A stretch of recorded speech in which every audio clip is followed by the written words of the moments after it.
Hindi bababa sa 20 kabataan na kasama sa isang youth camp sa Mangaldan, Pangasinan na biktima ng food poisoning. Yan ang balitang tinutukan live ni Jasmine Gabriel. Jasmine? CJ, sa ngayon nga nandito sa campsite ang health authorities mula sa RHU Mangaldan, PHO at ilang health officials mula sa DOH Region 1 at kasalukuyan nagsasagawa ng inspection at surveillance dito mismo sa campsite. Pananakit ng tiyan, pagsusuka at pagtatae. Ilan lang ito sa naramdaman ni Antonio at Romer. Kabilang sila sa 22 katao na umano'y nalason matapos kumain sa welcome dinner ng Archdiocesan Youth Day o AYD sa Mangaldan, Pangasinan. Tapos po namin kumain nun, mga 2 hours po, nagano na po, sumakit na po dyan namin. Tapos kinaumagahan po, yung racing na po. Maliligo na po kami, sakto-sakto po na masamakit po yung tiyan namin. Hanggang sa sumasakit na, hanggang sa punta na yung ambulansya. Pero kumusta na yung pakiramdam mo? Okay na po.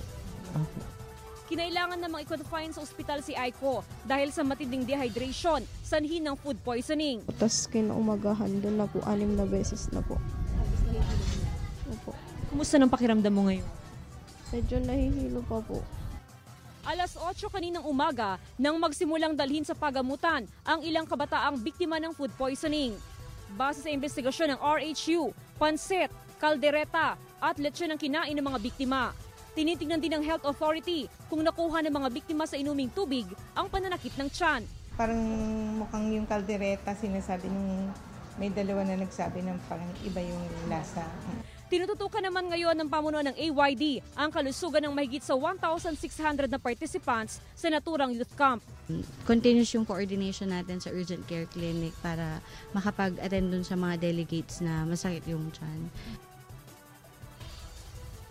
CJ, sa huling datos ng RHU Mangaldan, umabot na sa 31 ang na-food poison dito nga yan sa mismong campsite. May naka-standby na ambulance para in case na magkaroon ng emergency ay may mga health officials na nandirito sa campsite. Umabot na rin sa 5 yung biktima naman ng heat exhaustion dahil nga sa sobrang init na kung saan itong campsite ay talagang nasa kalagitnaan o nasa gitna ng kabukiran dito nga yan sa Mangaldan, Pangasinan. CJ?